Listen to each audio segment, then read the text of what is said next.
Tá valendo, né? Me diga uma coisa, Fernando. Cara, como é que é a arquitetura no século XXI? Você que está nos 2 séculos, tá? Realmente, né? 2 séculos. O escritório nosso já vai completar 40 anos de existência e já vi muita coisa, realmente, né? Mas a gente sempre tem eu sou otimista por natureza, né? Vejo as coisas sempre muito positivamente, né? Então, hoje, mudaram os hábitos, os costumes, né? O perfil das famílias, né? Muita coisa mudou nesses anos, né? E a gente projeta hoje nessa nova realidade, nesses novos perfis, nesses novos hábitos, né?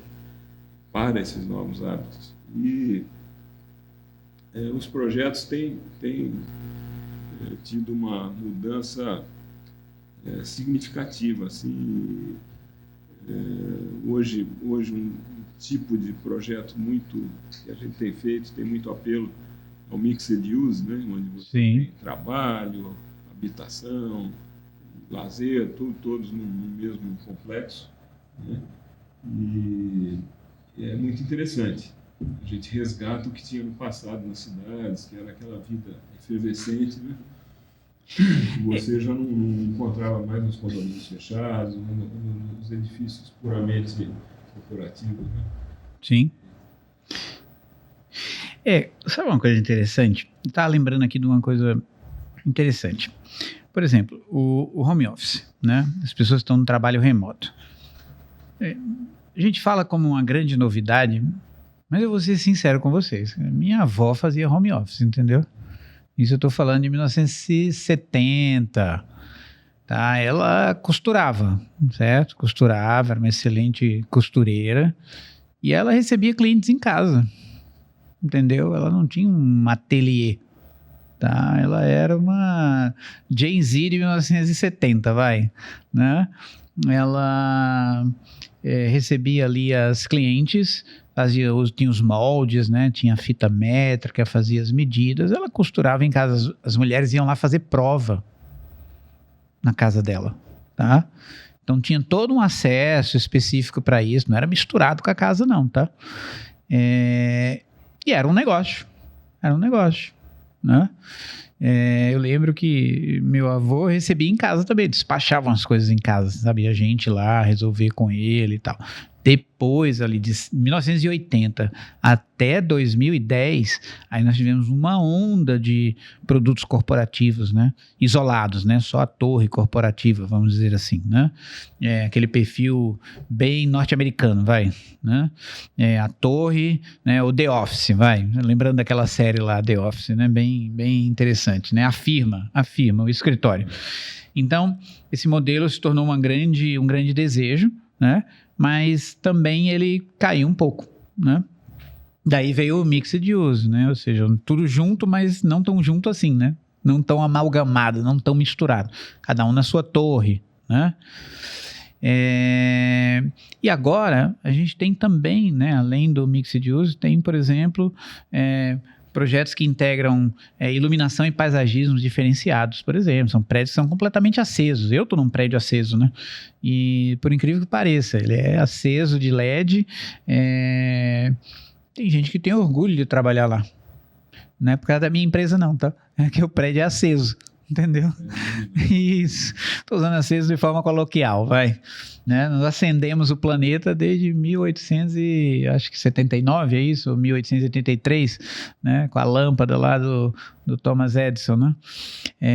Então, essas mudanças, elas estão acontecendo muito rápido. O LED, por exemplo, né? A iluminação, ela está dando um foco no corporativo altamente diferenciado. As pessoas têm orgulho de trabalhar num lugar que se destaca à noite, né? Mas, por exemplo, o avô da minha esposa, quando ele passa em frente ao prédio, sabe o que ele fala? Vocês estão gastando energia aí, entendeu? Esse prédio fica aceso aí a noite inteira. Não, calma, meia-noite apaga, entendeu? E acende novamente no dia seguinte, né? Mas é bacana que nessa tua frase aí você exemplificou uma série de coisas que se correlacionam, né? Então, desde o exemplo da tua avó aí do home office de antigamente, né?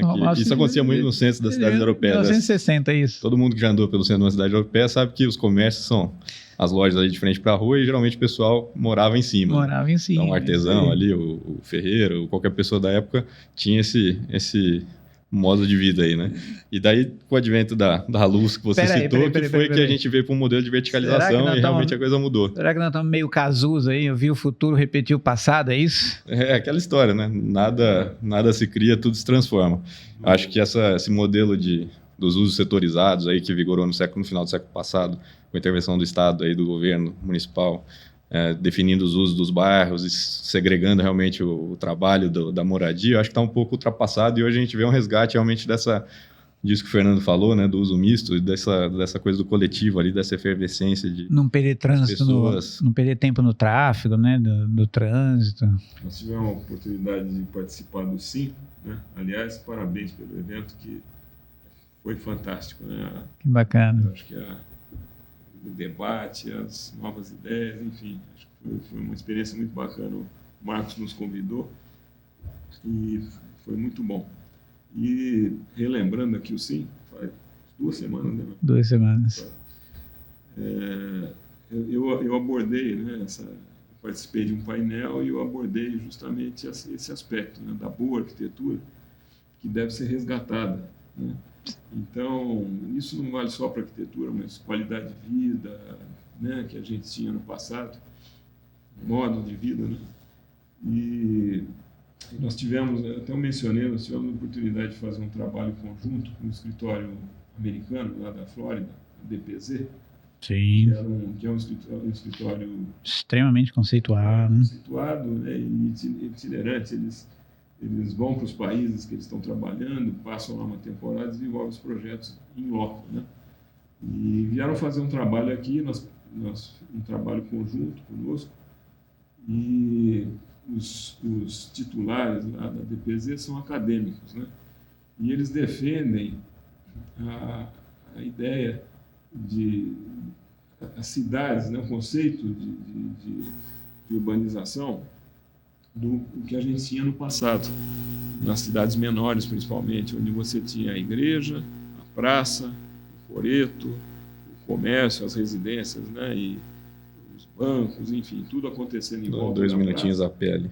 E era uma vida muito mais efervescente, né, muito diferente dos modelos, como você mencionou, dos anos 70, dos edifícios corporativos ou dos condomínios horizontais fechados, né, onde você tem aquela concertina em cima do muro, um muro enorme ali, aquele condomínio fica voltado para dentro, não conversa com o espaço público, né, com o espaço urbano.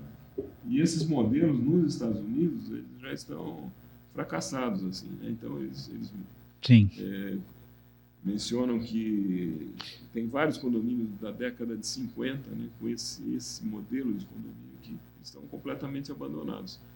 E então nós desenvolvemos um projeto que era um bairro planejado, né, com várias tipologias, né? A gente tinha edifícios mais altos para marcar o local, e edifícios baixos, residências, o automóvel sempre em segundo plano, com bolsões de estacionamento isolados, nada na frente das residências, né? E também as residências em cima, com o estúdio embaixo ou a lojinha embaixo, né? Que é muito bacana, é uma proposta muito interessante, né? Então, acho que a gente tem na arquitetura, hoje se fala muito em inteligência artificial, vários recursos aí, né, de desenho paramétrico, enfim, o próprio projeto em 3 dimensões aí na plataforma BIM, mas é o que eu falei lá no SIM, né? Tudo isso o desenho paramétrico, né, é feito com parâmetros que o homem Sim. fornece, né? Sim. Né? O o fato de você projetar tridimensionalmente, os bons arquitetos, né, do século passado, como você passou, e de muitos anos atrás, né, já projetavam tridimensionalmente. Né? Sim. Então, a coisa é resgatar. Eu acho que é evidente que a inteligência artificial ela nos ajuda muito. Mas a gente tem que, paralelamente, resgatar a qualidade de vida, a qualidade de projetos de arquitetura que a gente tinha no passado, a qualidade das cidades. Né? Bacana. Você vê, né, Fábio, que é legal, um insight que me deu aqui, né?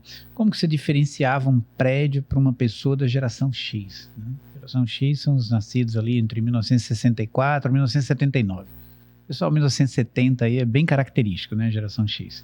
Então, como que você diferencia um prédio para atividade corporativa para a geração Z? É altura, entendeu? Geração geração X adora, estou no mais alto. Né?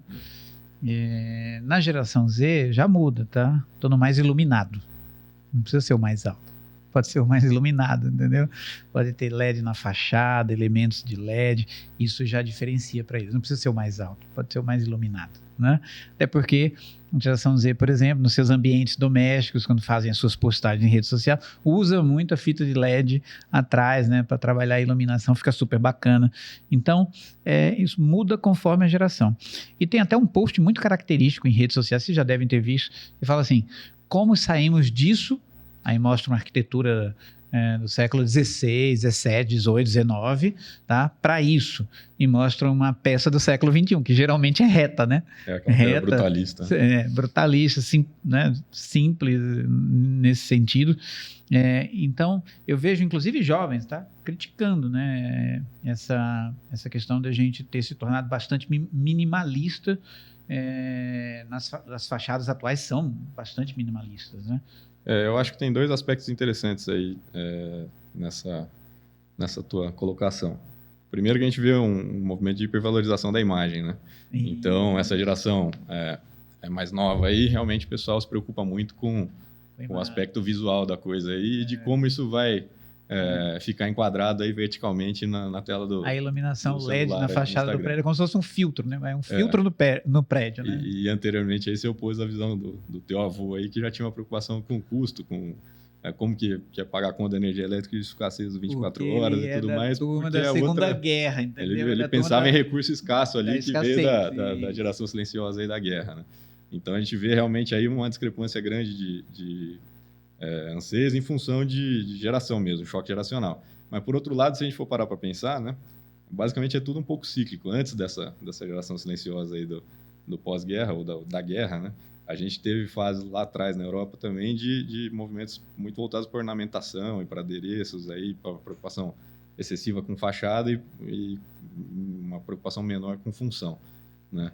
Então, o ideal é a gente saber balancear, porque hoje a gente vê também uma tendência, principalmente em empreendimentos de nicho, né, da gente ter um excesso de adereços de fachada e de elementos ali que são praticamente decorativos, principalmente em alguns casos também paredes verdes e muita vegetação em torres aí verticais, né, que para nós aqui no interior, por exemplo, é algo que não funciona em função do próprio clima, né, que é muito quente, enfim, sol muito intenso e você manter uma vegetação dessa aí exuberante é complicado. Então, o bacana é saber dosar realmente, saber pensar uma coisinha daqui e dali para a gente poder... o equilíbrio, né? Atingir essa busca incessante aí por imagem, né? Satisfazer esse desejo do pessoal, mas sem abrir mão de função, que eu acho que é o mais importante quando a gente fala de arquitetura, é ter realmente espaços bem projetados para que você tenha, de fato, qualidade de vida ali dentro. Né? As coisas são dosadas de maneira diferente ao longo dos anos, né? Você pega a tríade de Vitrúvio, né, que era o arquiteto romano de 2000 anos atrás, né? Uhum. Então ele tem uma tríade que são os 3 pilares da arquitetura, né, para aquela época e até hoje, né, que era a firmitas, né, que era a estabilidade estrutural, né, utilitas, que era a forma, a função, e venustas, que era a forma, né? Sim. Então são os 3 pilares, né? Estabilidade estrutural, forma e função, que até hoje, só que no passar dos anos, né, as coisas vão sendo dosadas de forma diferente, né? Pega Le Corbusier, nos anos 20 também, os 5 pontos do Le Corbusier são atualíssimos, são super contemporâneos hoje. Sim. Que ela era a estrutura independente das alvenarias, né, para você ter grandes vãos, ter liberdade de desenvolver as plantas, que é uma coisa super atual hoje. Século XXI. Século XXI. Século XXI. Você ter pilotis, né, com transparência embaixo, para as pessoas poderem circular por baixo, que é a fachada ativa, né, o conceito de fachada ativa, permeabilidade visual, física, né, as janelas, os grandes vãos, quer dizer, que é mais contemporâneo que isso, economia de energia. E é curioso como a tecnologia também contribui para esse resgate. Né? Você pega essa questão da fachada ativa, né? De você ter o pedestre circulando ali por dentro dos edifícios de uso misto. Até 5, 10 anos atrás havia uma preocupação enorme com segurança. Então total. Isso era impensável. Né? Hoje, com as câmeras de monitoramento, a biometria e tudo mais, o pessoal se sente seguro mesmo tendo esse fluxo de pessoas estranhas ao condomínio por ali. Então é bacana porque muitas vezes é o timing também, né? Esse anseio já existia, mas a tecnologia da época não permitia essa fluidez. Eu lembro... O Le Corbusier ainda falava em transferir os jardins para a cobertura dos edifícios. Quer dizer, a projeção daquela área que ocuparia de jardim, né, de área verde, transferia para cima. Sim. Hoje se fala em biofilia. Né? Isso é em 1920, quando se tinha preocupação com sustentabilidade. Entendeu? Então, naquela época já se fazia uma ótima arquitetura. Né? Os conceitos eram bacanas. Né? Assim como no Império Romano, mas assim, naquela época... os conceitos eram os que estão sendo valorizados hoje, como grandes descobertas, né? E nada disso. Meu pai falava que nada se cria, né? Tudo está e falava que tudo está na natureza. Verdade. Você pega a coisa mais tecnológica que você pode imaginar aí, está na natureza. Tá na natureza. Nós somos os maiores hackeadores da Terra, né? Hackeadores do planeta. Aliás, eu tenho um capítulo disso no livro Meu Imóvel, Meu Mundo, 6ª edição, né? Hackeamos o planeta. Né? Então, por exemplo, agora, robótica é o quê, gente? Na síntese, é um hackeamento do planeta. Né? A piscina é um hackeamento do planeta. Quer dizer, a piscina precisa de sistema de limpeza. Ela não dura 3 semanas sem um sistema funcionando. Mas o lago dura 3.000 anos, entendeu? Com seu próprio sistema de limpeza. Não precisa de bomba, não precisa de cloro, não precisa de nada. Né? Então, a natureza entregou o modelo. A gente hackeou, na verdade. O ar-condicionado nada mais é do que aquela brisa maravilhosa que vinha da mata. Por exemplo, no Leblon, que dava para sentir há 120 anos atrás. Agora, com adensamento, com aquecimento, aí você já não sente mais. Precisa de quê? Do ar-condicionado. Né? Que é um hackeamento de um princípio da natureza. A robótica inteira é hackeamento da natureza. É hackear a forma humana e as funções humanas. Né? Você estava falando aí dos ambientes abertos, né? Nunca foi tão necessário, né? Embora nós estejamos vivendo a era em que as pessoas estão mais conectadas e mais tecnológicas, elas também estão mais sensíveis, estão mais sozinhas também, né? Mais sozinhas. E dentro de casa tem menos gente. Né? O nosso ciclo de amizades reduziu absurdamente, né? Amizades presenciais, e dentro de casa tem muito pouca gente. Então, as paredes internas, praticamente, elas perderam função, porque elas isolam mais ainda as pessoas que já estão isoladas nos seus aparelhos, seus smartphones e ligados à tecnologia, enfim, né? É curioso, né? Tem alguns comentários a respeito disso. Me lembro até que pouco tempo atrás, uma das últimas conversas que a gente teve assim com mais calma, quando a gente foi almoçar, havia uma tendência muito grande de redução do tamanho dos apartamentos, né? Isso antes da pandemia. Eu me lembro muito bem do Marcos até citar um exemplo de que o pessoal quer saber só a senha do Wi-Fi e onde é o carregador para sentar no mesmo cantinho do sofá ali, parado ali em casa e ficar ali estagnado. Circular o mínimo possível.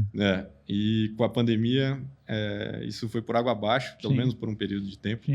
Deve até estar... Não, e ressurgiram as grandes metragens também, né, para nichos, muito bacana. E hoje a gente vê esse fenômeno realmente aí como está todo mundo no digital e não está mais no presente, ali 100% presente no mundo físico, né?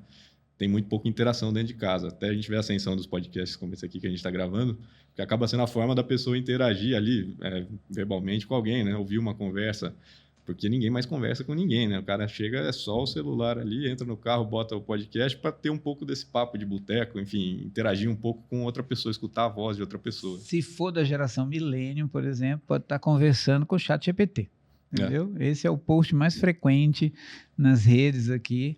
É alguém que chega em casa e abre uma conversa com a inteligência artificial, né?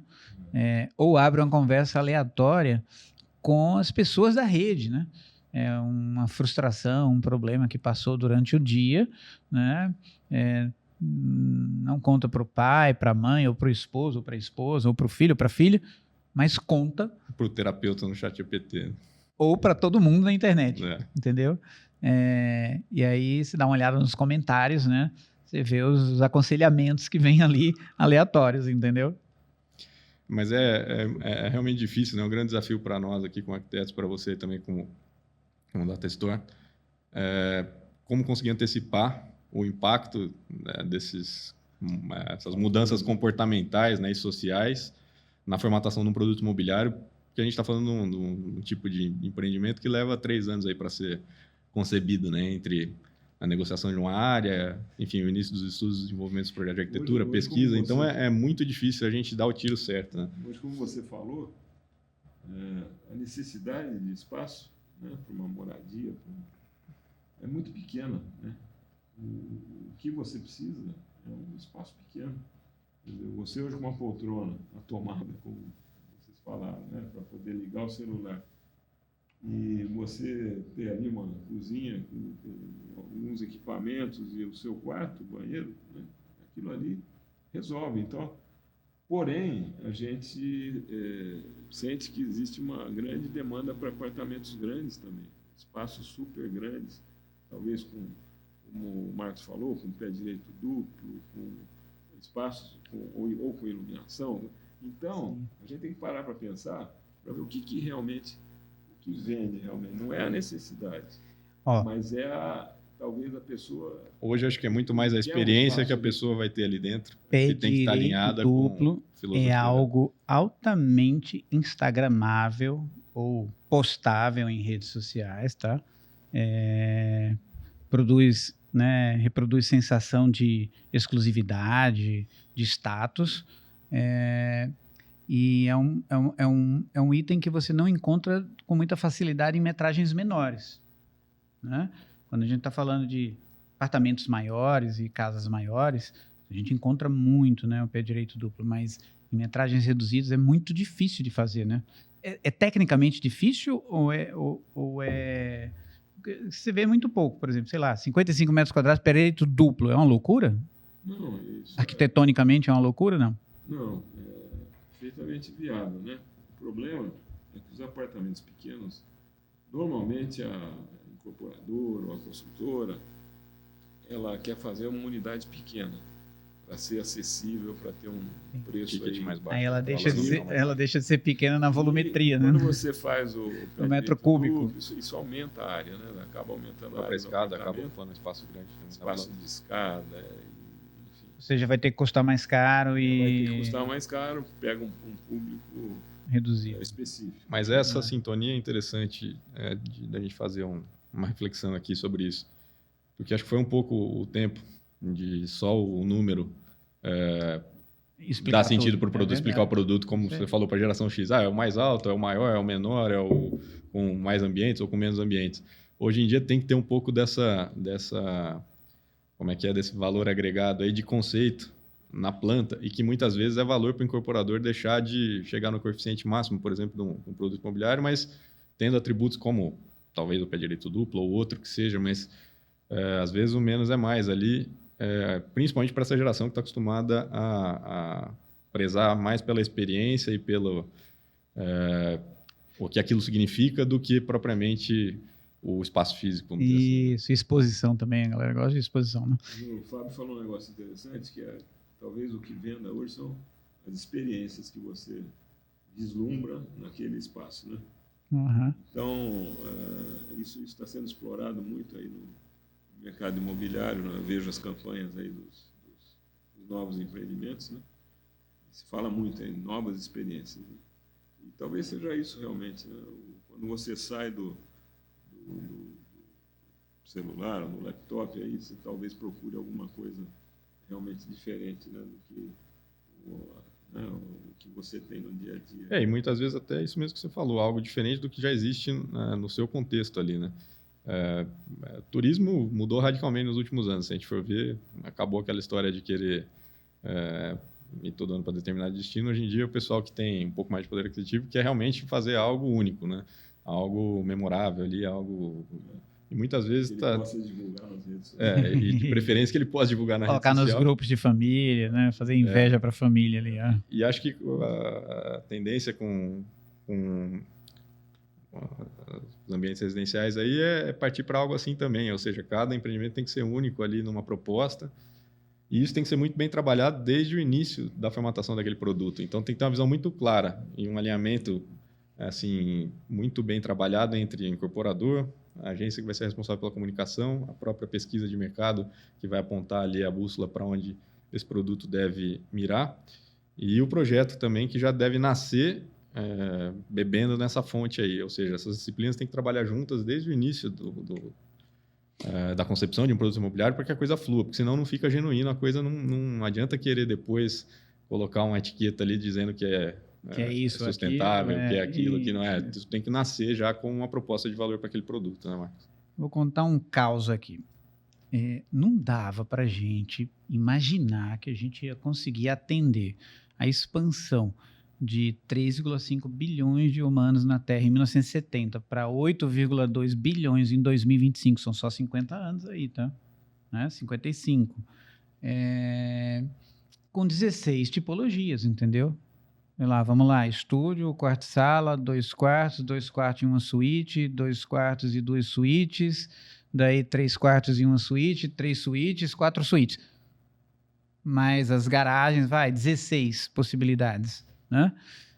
Dava para sair de 3,5 bilhões de pessoas para 8,2 bilhões de pessoas querendo coisa diferente, com apenas, 12, 16 tipologias no mundo inteiro. Imagina colocar todo mundo dentro dessas caixas aí, né? Seria impossível, sabe por quê? Porque em 1980 eu brincava com os amigos, a gente ficava na frente da rodovia, tá? Sabe qual que era a brincadeira da noite? Contar carro na frente da rodovia. Então era o seguinte, eu sou Belina, o outro era Corcel, o outro era Fusca, tá? O outro era... Já. O outro era... Pô, agora você me chamou a atenção para uma coisa importante, tá? Que eu nunca tinha feito a ligação, não. O outro era... Fala aí o carro daquela variante, Maverick. Ninguém queria ser, porque ia perder. Passava pouco, entendeu? Chevette passava bastante. Então, cada um escolhia e ficava lá. Bora. Passava um Fusca, 1-0. Passava um Corcel, 1-1. Passava um Chevette, 1-1. Passava outro Fusca, 2-1. E no final da noite a gente via quem ganhava. Dava certo naquela época. Só tinha, 5 carros diferentes para a pessoa comprar. Agora, quantos tem? Bora lá? 500. Só de elétrico tem uma pancada. 500 modelos diferentes, com motorização diferente, com cor... 500. Fora as cores, né? Se bem que as cores reduziram. É branco, preto ou prata. Então as tipologias pareciam as mesmas desde sempre, né? A diferença é a questão das metragens. Então, aí é que entra, Fábio, o que você está falando, que é o significado do imóvel. Aí no significado a gente salta de 16 tipologias para 16 milhões de possibilidades. Então, significado é uma palavra bacana para batizar isso aí, porque é realmente isso, né? Essa é uma tendência que a gente vê em todas as esferas do consumo, né? Então, a gente veio de uma época que lá atrás a gente tinha, sei lá... em vinho. O outro exato. É todo em LED, o outro é todo biofílico, o outro é todo... Aí, e hoje em dia, com inteligência artificial, né? Acho que em qualquer área de consumo, né? Qualquer empresa que é B2C aí, tem que chegar num nível de segmento... Não é nem segmentação e nem nicho, uma nanificação do nicho aí, que seria... você imagina com a inteligência artificial, hoje em dia você vai no supermercado, vai vir uma oferta específica para o teu padrão de consumo das últimas semanas, ali dos últimos meses, sei lá, alguma coisa assim. com preço diferente do cara que está do seu lado ali com o celular aberto também dentro do supermercado, ou nem no supermercado tá pedindo direto por áudio para inteligência artificial. E com o imóvel vai acabar acontecendo alguma coisa semelhante, é o que você falou. O significado daquele mesmo... Acho que o grande desafio para os arquitetos, para as construtoras, é imprimir vários significados em uma mesma planta, ou numa mesma estrutura, vamos dizer assim. Aquela ideia da Max House lá atrás, eu acho que é muito atual, para ser bem sincero. Você entregar um apartamento 100% aberto ali e vender realmente a forma que o cliente vai rechear aquilo lá. Agora, o difícil é transformar isso numa escala industrial, aí, uma linha de produção, assim como para as montadoras deve ser um desafio enorme para fazer os carros tão customizáveis aí como a gente tem hoje em dia, né? Hoje em dia a gente tem carro que o teto acende estrelado da cor que o motorista ali determina naquele momento, né? Legal você falar da Max House, bem legal, porque é um case de mercado, mas preste atenção, é um case num lapso temporal muito curto. Percebeu que do mesmo jeito que ele entrou, sumiu rapidinho. Sumiu, porque ele pegou uma faixa de tempo muito curta na evolução, né? Porque estava evoluindo muito rápido. Então, aquilo que parecia que ia durar 10 anos, sei lá, durou 5, entendeu? É mais ou menos, sei lá, como sair do CD para o iPod. Tá? O iPod pegou um lapso de tempo, logo estourou para a música digital no aplicativo e acabou. Streaming. Né? Então ele teve um tempo de vida importante ali, ele marcou, né, um período, mas foi tão curto por causa da evolução tão acelerada. Então na Max House, por exemplo, rapidinho, né, num tempo muito rápido ele já estava em desuso, vamos dizer assim. Já perdeu força, né? Porque na verdade aquele conceito ali era perfeito, só tinha um detalhe, ele era grande. Sim. Entendeu? Verdade. O ticket era alto. Era jovenzão, descoladão, milênio jovem, entrou lá e tal. Agora quem é que vai varrer? Quem é que vai limpar? Entendeu? Quem vai limpar, quem vai varrer é a faxineira. Mas não existia faxineira como existe hoje na época. Era mais mensalista naquela época. Aí o custo ficava mais alto. Sabe? Desencaixou. É difícil... Aí entrou a Vitacom. Isso. Encolheu. Pum. Foi. A Vitacom bebeu bastante nessa fonte, tem razão. É difícil realmente... Entrou sozinha, mas agora entrou todo mundo. Essa entendeu? questão de acertar o timing aí não é mole, né? Porque às vezes tem um mundo. conceito muito bacana, mas que, o que você falou, o lapso temporal para ele ter sucesso ali é curto ou ele está fora do timing, né? Exatamente. Mas é bacana essas discussões, porque realmente às vezes ressuscitam umas ideias que podem servir para hoje. E fatidicamente, tá? Era cabeça século XX. Já era século XXI. Mas era cabeça século XX. E um negócio bacana que você falou... Inteirinho cabeça século XX. A gente viu muito dessa questão de agregar significado e conceito para estúdio, né? Principalmente em São Paulo, bombou estúdio aí. Acho que hoje é responsável por 70% do volume de unidades lançadas em São Paulo. Né? Mas falta ainda essa questão do conceito para um ticket mais baixo, mas com área maior. Eu não vejo Minha Casa Minha Vida com conceito hoje. Sim. Tem raríssimos casos que a gente... Até tinha alguns. Eu vi um em Curitiba. Tempo atrás aí. Em Curitiba. 9 metros quadrados. Tem alguns que Minha Casa existem, Minha Vida. 9 metros quadrados em áreas não nobres, tá? Não eram as hipervalorizadas, mas adjacentes a essas áreas valorizadas, com selo Minha Casa Minha Vida, literalmente, entendeu? 9,80, por exemplo. Né? 9,80, 18 e 30 e poucos. Múltiplo, né? Múltiplo de 9,80, entendeu? Mas acho que ainda tem espaço aí, tem um certo vácuo no mercado para esse tipo de produto. A gente viu alguns casos também, tinha aquele conceito bacana em Hortolândia, né, se eu não me engano, um empreendimento que acho que até era da Roça também na época, aí, um pouquinho depois do Max House, que acho que foi o pessoal lá da área urbanismo que fez também, um projeto bacana, que acabou até em Sumaré, isso mesmo, extrapolando aí a faixa de mercado para a qual ele era dirigida, e ficou até um local valorizado. Começou a valer mais, né? Porque tinha um pouco de significado aí de conceito por trás, mas eu acho que tem espaço para alguma coisa nesse sentido. É bom, Marcos, que tá. Não estou me lembrando o nome do empreendimento agora, mas era bacana, porque naquele momento, né, já faz aí alguns anos aí que foi construído. Mas era uma proposta de projeto em que mostrava que se você desse dignidade para o cara, ele, por mais econômico que fosse o produto, né, um público mais humilde e tal, mas eles mantinham aquilo com cuidado, com carinho. Então, diferente do que você fazer uma coisa mal feita e já barata e fazer só o básico. Só o custo. Que aí o pessoal já não cuidava tão bem. Assim. Não, aí Parece que as pessoas... É a teoria da janela quebrada, né? A famosa teoria antiga. Mas esse empreendimento era, assim, tinha um tratamento nas ruas, um equipamento urbano, as casas também eram esse conceito dos bolsões de estacionamento, um mix lá de casas e apartamentos, assim, de 2, 3 andares, todos coloridos, né? E assim, era muito bacana ver, não tinha roupa pendurada na janela, não tinha lixo na rua, não tinha nada, era tudo muito bem cuidado. Tenho até curiosidade para voltar lá agora para ver como é que está, mas eu imagino que eles tenham mantido dessa forma. Vou contar um outro caso aqui de pesquisa também, de pesquisador, né, de estatístico, coisa que eu vi acontecer na Data Store. Que a gente sempre teve como estatística central da pesquisa, central, tá? É uma variável simples, extremamente simples, tá? Mas se não fosse ela, a gente não estava nem conversando aqui, nem existia, que é a quantidade de pessoas que tem dentro de um imóvel, que a gente chama de família, né? Então, unidades familiares que podem ser tradicionais e pode ser não tradicionais, né? Pode ser amigos que dividem ali a casa, mas é uma unidade, né? Ali chama-se densidade domiciliar, para não chamar de família, porque às vezes pode ser que não seja uma família, né? Então, densidade domiciliar é a quantidade de pessoas que tem dentro de casa, né? Então, eu sempre me preocupei muito com isso. Uma variável boba, tá? Quantas pessoas moram com você na casa, no apartamento, né?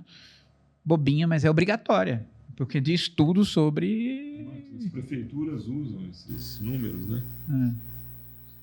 Justamente para quando não querem adensar muito uma região, um bairro. Então tem as restrições aí urbanísticas, né? Então eles têm lá os parâmetros. Um deles né? é esse. Apartamentos de 2 quartos, é para 3 pessoas, é para isso. Mas isso é utilizado, né? Mas olha o que aconteceu. A gente pergunta isso o tempo inteiro nas pesquisas há 30 anos.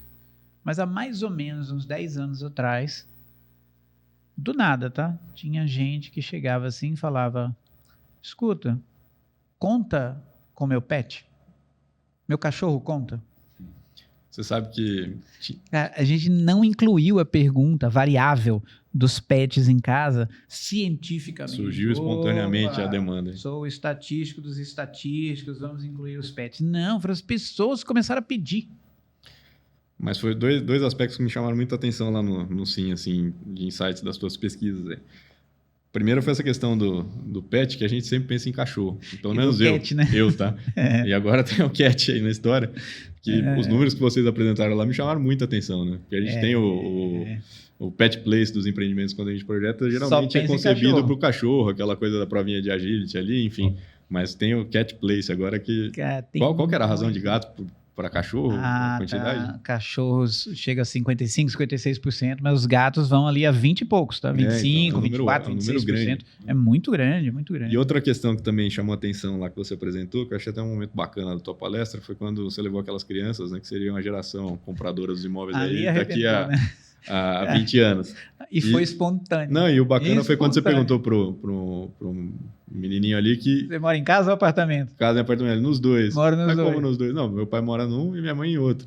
Então, a densidade, como é que é?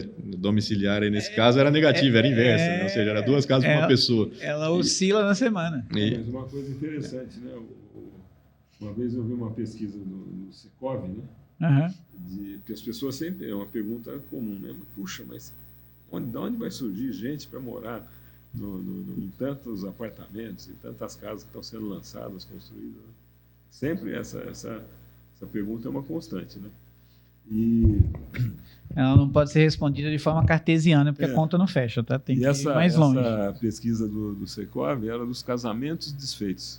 Sim. Né? Em São Paulo, né? Sim. E era um número assim, não me recordo agora, mas um número muito grande, né? Isso representa casamento desfeito, 2 casas separadas. 2 casas separadas com 2 quartos que são usados Sim. de forma temporária, né? Porque os filhos têm ali a divisão da guarda, né? Compartilhada. A resposta desse menino foi exatamente isso. Foi assombrosa, né, cara? Todo mundo ficou chocado. Você mora realmente... em casa ou apartamento? Mora em casa. Você mora em casa ou apartamento? Você mora em casa ou apartamento? Moro nos 2. Arrebentou. E ele com naturalidade, né? Tá de criança, né? Falando com naturalidade. Mas a tal da densidade domiciliar aí mudou, né? Então, quer dizer, a gente tem menos gente dentro de casa. Nessa pergunta das pesquisas, foram as pessoas que chegaram e falaram, inclui meu pet? Inclui meu cachorro?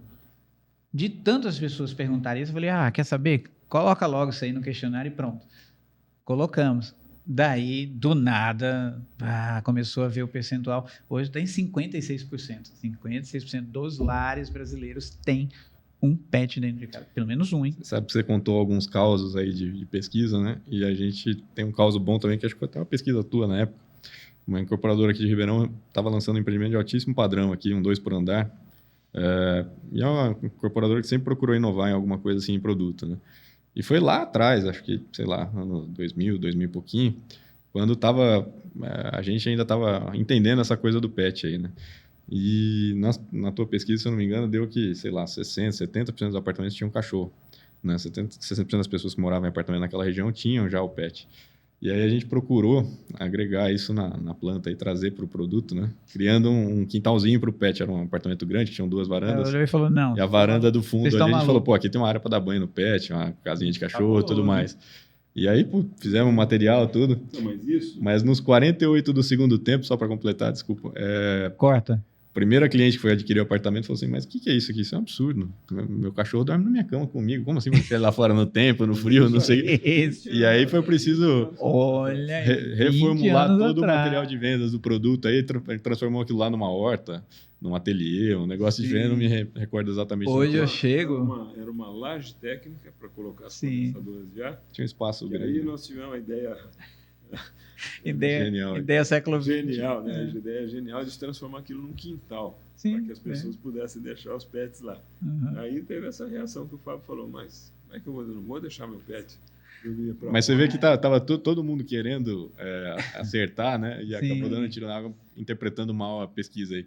Isso que é complicado, a gente conseguir lá na hora de desenvolver o estudo, tá entendendo o que o cliente vai querer lá na frente. Muitas vezes ele não sabe o que ele quer exatamente também. Mas o que você falou, que a população do mundo aumentou 5 bilhões em 50 anos, é isso? É isso aí. De 3 para 8? É isso aí, de 3 para 8. Nos próximos 50 anos não vai ter. Não, vai ser bem menos. Vai diminuir. E talvez a população animal, né, de estimação, vai ser muito... Essa vai aumentar Essa sim vai extrapolar. Né? É interessante porque na sala de aula, com o livro Meu Imóvel Mundo Kids, eu vou para a sala de aula com as crianças, né? Mais de 20 mil crianças já que eu conversei. E eu pergunto sempre, gente, vamos lá, levanta a mãozinha aí, todo mundo com a mão fechada, 1, 2, 3, já quantos pets tem em casa? Né? 95% levanta a mão que tem pet. Quem não tem fica até triste, tá? Geralmente fica tristinho, porque não tem. O único que não tem, uma sala imensa, auditório imenso, lotado de crianças, o único que não tem, são pouquíssimos, não chega a 5%. Mas o interessante, né, é quando eu pergunto para eles quem tem um pet que fica dentro de casa, vai dar lá seus 70%, 80%. Aí eu pergunto quem tem um pet que fica dentro do quarto, bate lá seus 50%, 60%. Quem tem um pet fica na cama, dorme na cama. Gente, dá 30%, 40%. Às vezes até 50%. Entendeu? Então, essa geração, que é a geração alfa, né, 2010 a 2024, ela sim, com muita autoridade, tá, conseguiu carinhosamente colocar os pets na cama, no sofá, assistindo série, junto com eles. Sabe que essa semana eu ouvi num programa de rádio aí também que lançaram um livro para ser lido para o pet, né? Um livro todo enmiado para a pessoa ler para o gato. E eu fiquei imaginando como que é isso aí. Parece que tá vendendo aí, né? Online. É um mundo muito maluco, né? Meu filho, o Eduardo, né? Tá com quase 40 anos agora. Mas e a formação dele, ele é advogado. Ele falou uns anos atrás um negócio, né, que faz sentido.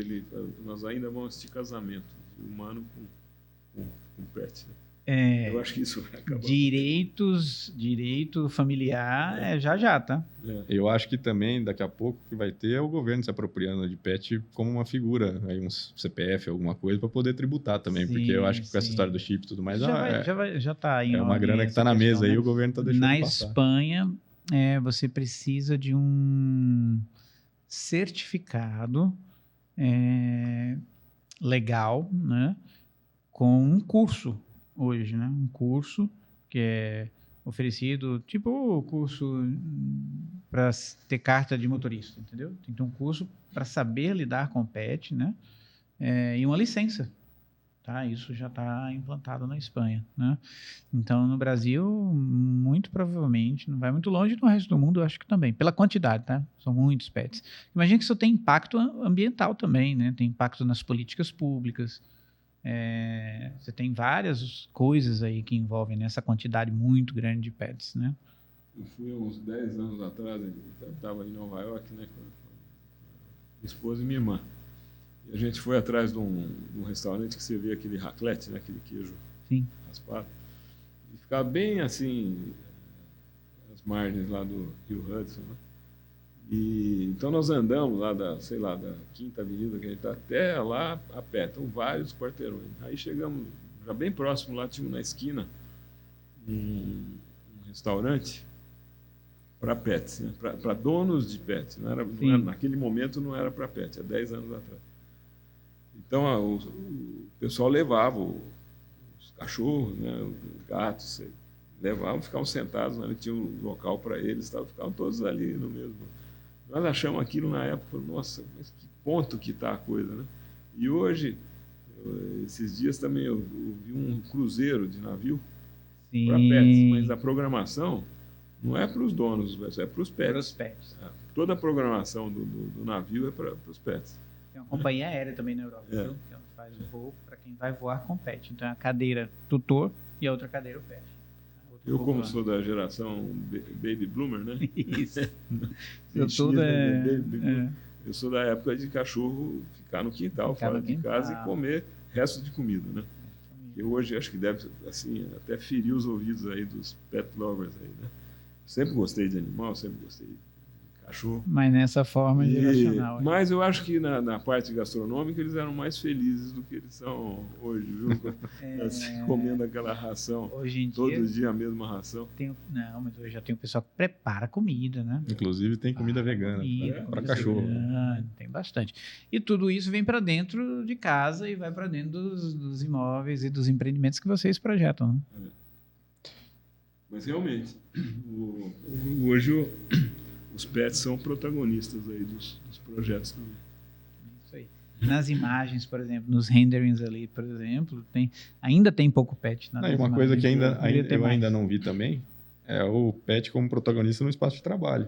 Que eu acho que uma hora ou outra vai acabar acontecendo também, porque essa coisa de deixar o pet sozinho num estúdio no centro de São Paulo e ficar 12 horas trabalhando e voltar... O pet fica ansioso. É complicado. Um local para os pets ficarem como... Nas áreas comuns dos empreendimentos corporativos. Hotelzinho. Isso aí tem bastante, hein? Aí já tem bastante. As creches, né?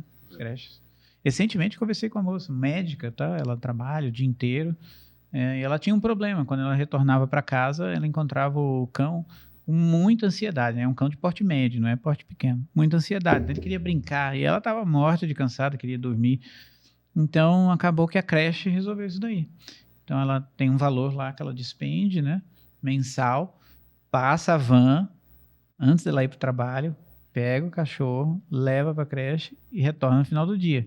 Mas a creche no espaço de trabalho é uma boa, né? É uma boa, se pensar. Verdade. É isso aí. E também temos um item interessante, né, que é a demanda imobiliária. Aquilo que você estava falando aí, né, Fernando? A pessoa pergunta, mas aonde vai caber tanta gente? Muita gente me pergunta isso, tá? Pessoas assim que não são do setor, né, me pergunta isso. Nossa, agora mesmo o dentista falou assim para mim, né, meu dentista. Nossa, mas quantos empreendimentos e cabe tanta gente em tudo isso? Realmente a gente sabe que a reprodução e a taxa geométrica anual de crescimento está mais baixa, ela está 0,52% ao ano e deve cair, né? Mas onde que fecha a conta, né? Onde que cabe? É porque, na verdade, o nosso modelo de moradia, ele não estava pré-estabelecido, estava difícil entender como que o brasileiro reage ao longo dos anos e das décadas com relação à sua moradia. Se nós fôssemos europeus, a gente ficaria no mesmo lugar do centro da cidade. O famoso retrofit. Isso, e reformaríamos. Dizem, Isso, reformaríamos muito bem aqueles lugares, eles estariam tão bem conservados quanto há 50 anos atrás, com a segurança mais reforçada e mais legal ainda, com gente bacana, né, utilizando ali os equipamentos públicos, mas não, as nossas cidades elas andam, né, numa velocidade muito grande, elas caminham, né, então, é exemplo de São Paulo, por exemplo, né, então nós temos Ipiranga com São João. Pronto, está na música, foi cantada, né? Essa esquina tão bacana, mas andou para Paulista, entendeu?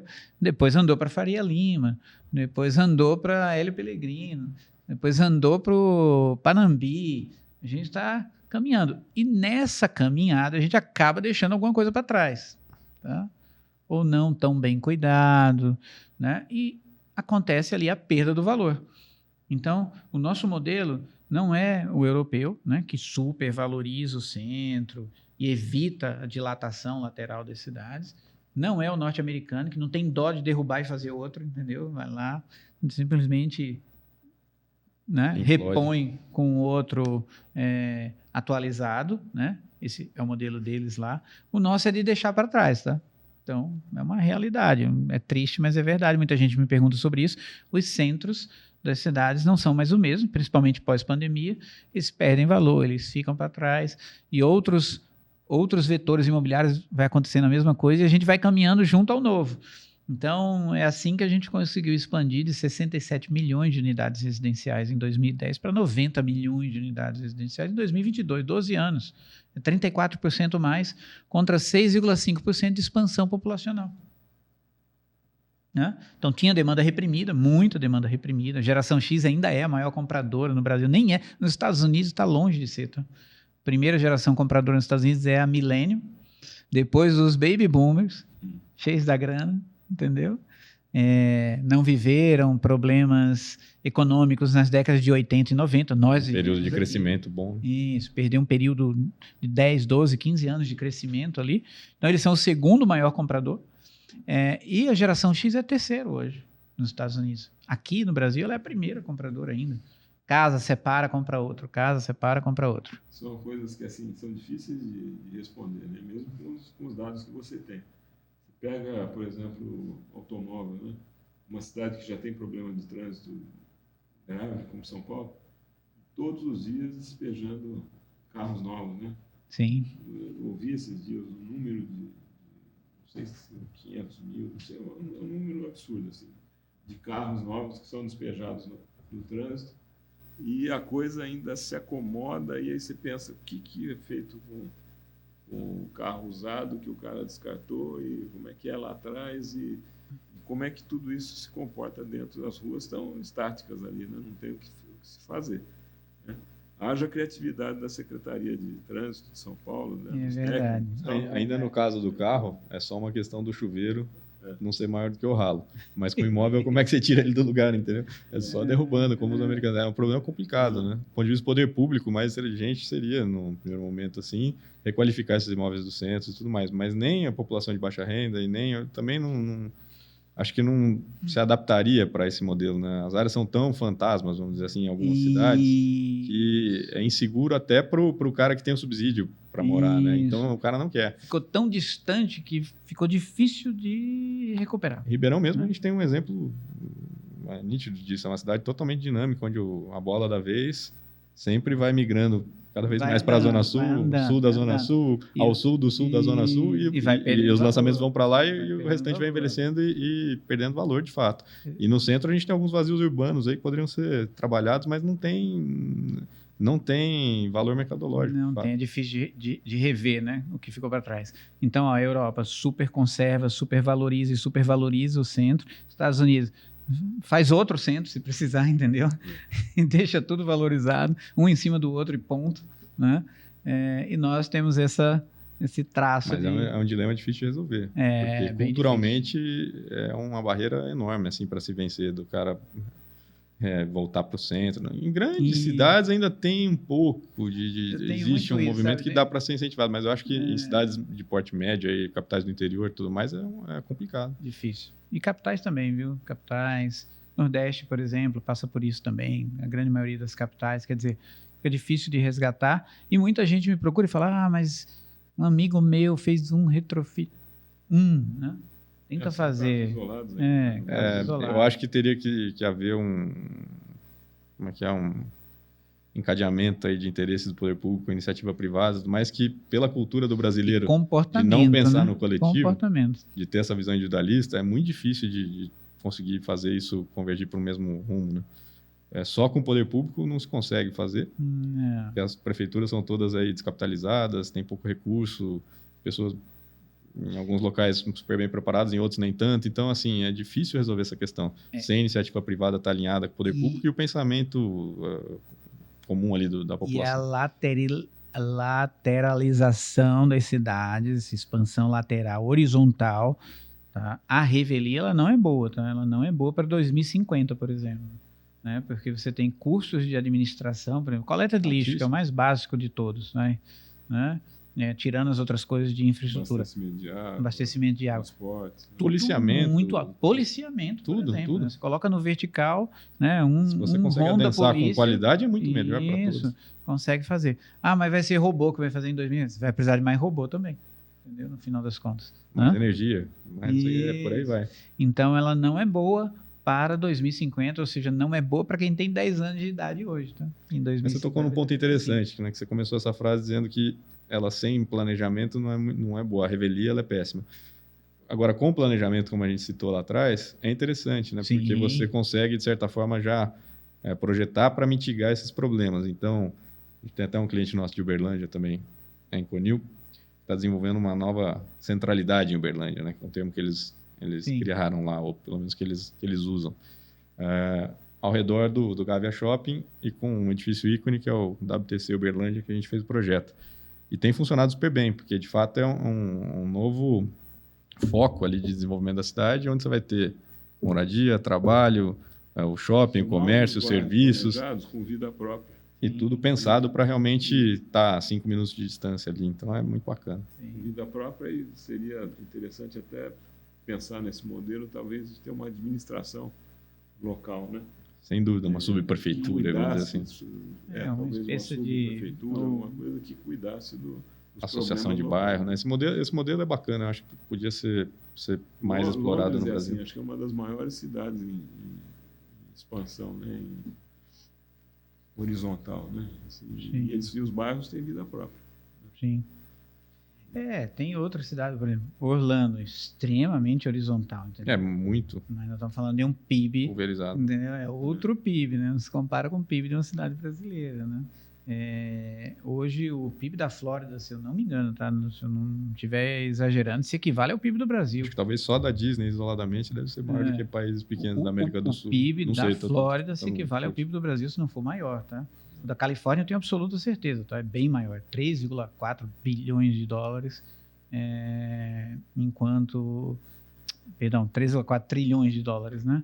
Não, e lá a gente tem 2,1 trilhões, entendeu? Uma situação drástica aí de expansão horizontal, muito em função da própria geografia ali dos pântanos, né? Você tem um lago aqui, tem que pular, fazer o bairro ali na frente e tal. Então, realmente, são 30 quilômetros de distância de uma ponta da cidade. Extremamente horizontal, né? E, enfim, mas é o que você falou, ali a economia gira num ritmo muito mais acelerado do que aqui. Né? É isso mesmo. Muito bem.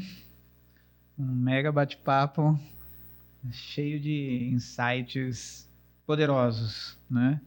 Sempre aí com o Riva Bem Arquitetura, Fernando, Fábio, equipe, sempre alinhados aí com o tempo, né? O tempo é o nosso maior ativo, é aquele que mais se esvai sem que a gente perceba, né?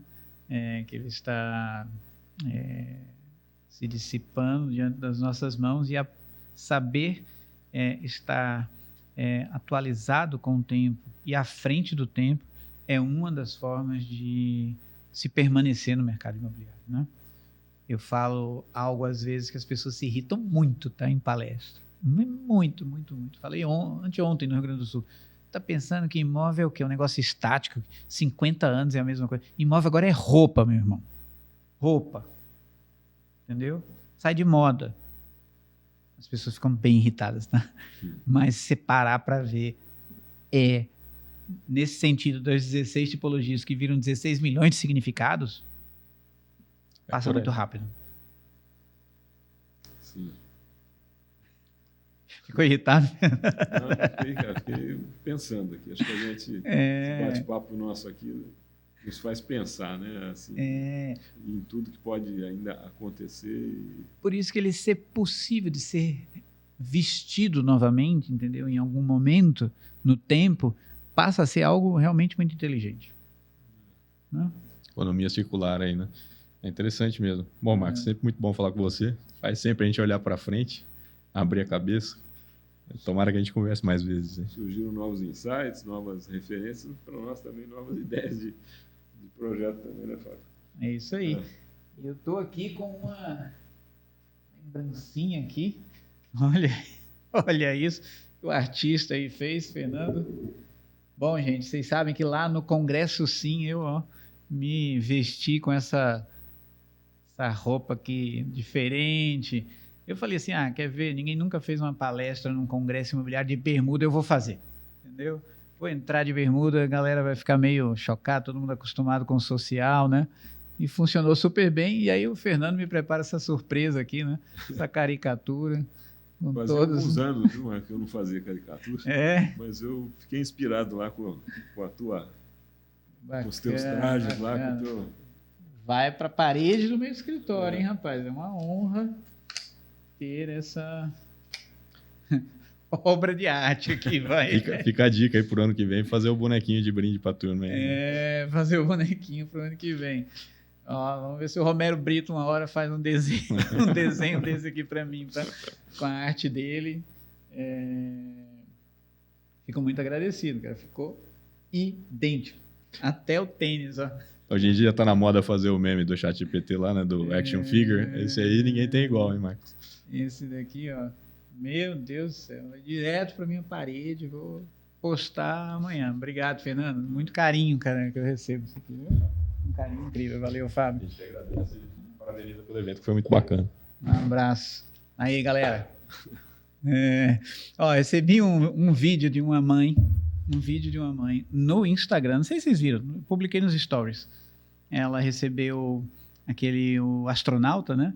Levou para casa e a filha estava brincando lá com o astronauta e tal. E ela falou, que nome que nós vamos dar para esse astronauta aqui? Aí a filha dela falou, vamos chamar de Marquinhos. Aí ela postou lá, me marcou, eu repostei, achei bacana. Pô, mas você sabe que eu até ia te falar isso, eu acabei esquecendo. Eu também levei o astronautinha para casa e coloquei no quarto das crianças. Você não sabe o sucesso que faz aquilo à noite. Bem amigo dormir em casa e tal, molecada fica maluca com aquilo lá. Nem dorme à noite olhando para a galáxiazinha mudando de cor, muito bacana. Nós estamos num momento que a gente está sonhando muito com o universo, né? A possibilidade de ser uma espécie multiplanetária, né? Somos uma espécie uniplanetária. E as crianças são quem mais sonham com isso, tá, gente? Eu vou falar assim, eu estou em sala de aula, tá? E eu pergunto, né? Quem é o cara mais famoso do mundo? Cara, não tem jeito. Se pedir futebol, vai ser o Neymar. Mas se falar a pessoa, vai sair o Elon Musk. É o Elon. É batata, não tem erro. Na criançadinha pequenininha, tá? Que é o sonho espacial, né? Quem estava na década de 70 sonhava com a Lua. Quem está na década de 2020 sonha com Marte, entendeu? Né? Vai além. Mais um insight para você. Uma coisa que agrada a todas as gerações, X, Y, Z, todas. Baby Boomers, enfim, milênio, sabe o que é? Caricatura. Todo mundo verdade, gosta. Verdade. Todos gostam. Né? Rapaz, isso aí. Estou muito honrado. Valeu. Grande abraço.